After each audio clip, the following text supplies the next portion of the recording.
बिस्मिल्लाहिर्रहमानिर्रहीम अस्सलाम वालेकुम my dear friends, welcome to my YouTube channel Grow Math and also welcome to class 9th math. जी बच्चों, क्या हाल है आपके? ठीक है बेटा, आज के इस वीडियो के अंदर हम फर्स्ट चैप्टर एक्सरसाइज 1.5 को हम स्टार्ट करेंगे। तो इसमें हमें कहा जा रहा है कि find the determinant of matrices, मतलब यहाँ पे हम एक नया कंसेप्ट, एक नई चीज यहाँ पे सीखने वाले हैं। अब वो नया कंसेप्ट है कौन सा, और हमें कहा जा रहा है कि हमने डिटर्मिनेंट फाइंड करना। तो बेटा ये डिटर्मिनेंट फाइंड करना आपने पीछे तमाम एक्सरसाइज जो है वो डिस्कस कर ली थी डिटेल से। उसमें हमने जो है उसमें मैट्रिसेस को मल्टीप्लाई किया, मैट्रिसेस को ऐड किया, मैट्रिसेस को आपस में प्लस माइनस किया, मतलब हमने सारे ऑपरेशन कर लिए थे। लेकिन अब यहाँ पे डिटर्मिनेंट मतलब एक नया कॉन्सेप्ट आप इस एक्सरसाइज के अंदर सीखने वाले हैं। तो डिटर्मिनेंट कैसे लेते हैं, सबसे पहले हम उसका एक जो है वो प्रोसीजर है वो समझेंगे, उसका आपको अच्छे से कंसेप्ट जो है वो क्लियर होगा, फिर हम इन जो है क्वेश्चंस का डिटर्मिनेंट फाइंड करेंगे। तो उसके लिए सबसे पहले सपोज कर ले मेरे पास एक मैट्रिक्स है, let A be any matrix A B C and D. ये एक मैट्रिक्स है। अब हमने इसका डिटर्मिनेंट लेना है, तो उसके लिए हम इसके गिर्द लगा देंगे लाइनें बिल्कुल सीधी। ये तो मैट्रिक्स की फॉर्म है ना, ये A B C and D, ये भी बिल्कुल सीधी। अब हमने नेक्स्ट इसको कैसे ओपन करना है, पहले बेटा इसमें दो किस्म की वैल्यूज हैं, दो किस्म की एलिमेंट्स हैं। ये हैं डायगोनल एलिमेंट्स और ये वाले हैं नॉन डायगोनल एलिमेंट्स। ये डायगोनल है ये वाले, और ये वाले जो है ये नॉन डायगोनल हैं। तो पहले डायगोनल एलिमेंट्स मल्टीप्लाई होते हैं, ए इंटू डी, दरमियान में हमेशा माइनस आएगा, फिर उसके बाद नॉन डायगोनल मल्टीपल होंगे। अब ये हमारे पास इसको प्लस माइनस करने के बाद हमारे पास डिटर्मिनेंट फाइंड आउट हो जाएगा। ठीक है, तो ये इसका कंसेप्ट है, इसको रेज करता हूं। इसी के अकॉर्डिंग हमने इन क्वेश्चंस को जो है आगे सॉल्व करना है। तो इसका लिखेंगे फर्स्टली सॉल्यूशन। इसको आपने एक दफा फिर लिखा, a इज इक्वल टू -1 1 2 0। हाँ जी, इसका डिटर्मिनेंट -1 1 2 0। ये लाइनें बिल्कुल सीधी, पहले ये वाले मल्टीप्लाई होंगे, -1 इंटू 0, दरमियान में माइनस, ये मल्टीपल होंगे 1 इंटू 2, -1 इंटू 0 0, 2 इंटू 1 2। तो ए का जो डिटर्मिनेंट है वो हमारे पास आ जाएगा -2। इस तरह आंसर आ जाएगा। तो बेटा नेक्स्ट इसका सेकंड पार्ट है, उसको सॉल्व करेंगे। लेकिन उससे पहले आपसे एक रिक्वेस्ट है कि अगर आप चैनल पे नए आए हैं, नए विजिटर हैं, तो काइंडली चैनल को सब्सक्राइब कर लें, साथ ही साथ बेल आइकन के बटन को ऑल पे क्लिक भी कर लें। उसका फायदा आपको ये मिलेगा कि नेक्स्ट आने वाली कोई भी वीडियो होगी पूरी मैथ के हवाले से, हर एक्सरसाइज का जो भी क्वेश्चन होगा उसका सोल्यूशन आपको डेली इस चैनल से मिलता रहेगा प्रॉपरली। ठीक है, तो इसलिए आपको फायदा ये होगा कि नेक्स्ट आने वाली हर वीडियो आप तक पहुंच जाएगी जी। तो बी हमारे पास है, इसकी हमने लेना है जी, इसका डिटर्मिनेंट फाइंड करना है। फर्स्टली इसका करेंगे जी solution, b is equal to 1 3 2 -2।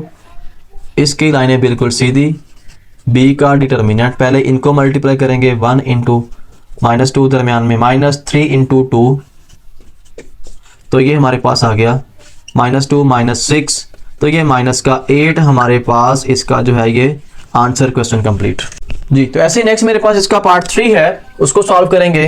तो उसमें कहा जा रहा है कि c इज इक्वल टू 3 2 3 2। इसका हमने फर्स्टली लिखना है जी सोल्यूशन। तो c is equal to 3 2 3 and 2। इसका भी लाइनें बिल्कुल सीधी, क्योंकि हमने इसका डिटर्मिनेंट फाइंड करना है। तो c का डिटर्मिनेंट पहले इनको मल्टीप्लाई करेंगे, 3 इंटू 2 3 इंटू 2, दरमियान में माइनस, फिर 2 इंटू 3, बेटा 3 इंटू 2 6, 3 इंटू 2 6। तो c का जो डिटर्मिनेंट है 6 - 6 आंसर 0। तो ये हमारे पास इसका आंसर होगा। क्वेश्चन आपका कंप्लीट, मतलब कि फर्स्ट पार्ट, मतलब फर्स्ट क्वेश्चन के जो 3 पार्ट्स थे वो कंप्लीट हो गए। तो इसी तरह इसका जो 4 वाला पार्ट है उसको भी आप इजीली सॉल्व कर सकते हैं, अगर आपको इसका कंसेप्ट अच्छे से क्लियर हो गया। उसको सॉल्व करने के बाद अपने कमेंट लाजमी करना है कि हमसे वो क्वेश्चन हो गया डन, आपने जो है वो कमेंट लाजमी करना है। ऐसे बेटा नेक्स्ट मूव करेंगे इसके क्वेश्चन नंबर 2 की तरफ जी। बच्चों ऐसे मेरे पास सेकंड वाला क्वेश्चन है, तो इसमें कहा जा रहा है कि which of the following matrices are singular and non singular, मतलब इनमें से कौन से मैट्रिसेस जो हैं वो सिंगुलर हैं और कौन से नॉन सिंगुलर हैं। अच्छा, सिंगुलर और नॉन सिंगुलर का जो कॉन्सेप्ट है वो ये है कि अगर कोई डिटर्मिनेंट का आंसर जो है वो 0 के इक्वल आ जाए तो वो सिंगुलर होगा। फॉर एग्जांपल हमारे पास ए एक मैट्रिक्स है, इसका मैंने लेना है डिटर्मिनेंट। अगर इसका आंसर इक्वल आ गया 0 के, विच इज सिंगुलर।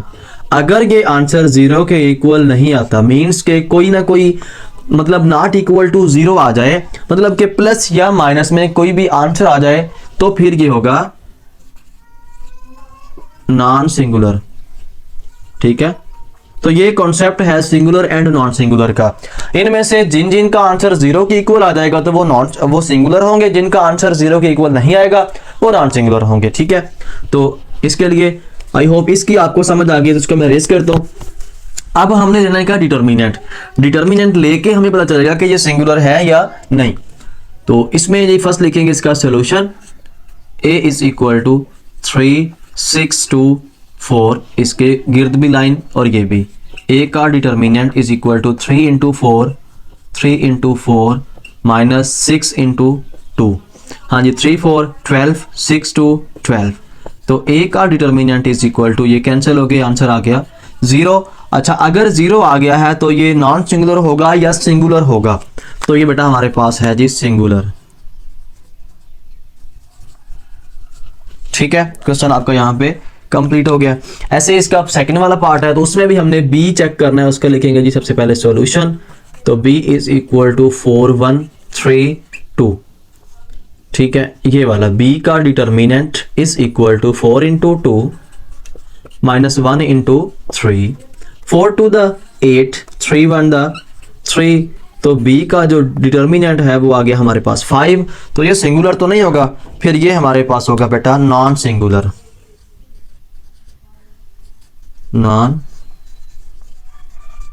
इसका जो है वो थर्ड वाला पार्ट है, तो उसमें देखें वो हमारे पास है जी, फर्स्ट लिखेंगे इसका सोल्यूशन। उसमें c is equal to, c का determinant is equal to 7 minus 9 3 into 5। ये लाइनें बिल्कुल सीधी। c का डिटर्मिनेंट 7 इंटू 5 माइनस 9 इंटू 3, ये लाइन लगा देते हैं। हाँ जी, 7 5 द 35 माइनस 9 3 द 27, लेकिन माइनस का, तो 35 माइनस माइनस प्लस 27। तो यहाँ पे हमारे पास हो जाएगा 7 5 12 2 1 3 2 5 और 1 हासिल 6 62। सी का जो आंसर है वो 62 आ जाएगा। तो ये बेटा हमारे पास सिंगुलर नहीं होगा, तो ये हमारे पास होगा भाई नॉन सिंगुलर। ठीक है, तो इसके साथ ही हमारा जो क्वेश्चन नंबर था 2 वाला वो कंप्लीट हो गया। तो ये हमारे पास डी जूस जो है वो बाकी रह गया, तो डी आपने खुद करना है। डी को सॉल्व करके आपने इसका जो आंसर है वो भी बताना है। इसके साथ ही मुझे इजाजत दें, इंशाल्लाह बेटा हम नेक्स्ट मिलेंगे नेक्स्ट वीडियो में इनके नेक्स्ट क्वेश्चन के साथ। तब तक के लिए अल्लाह हाफिज।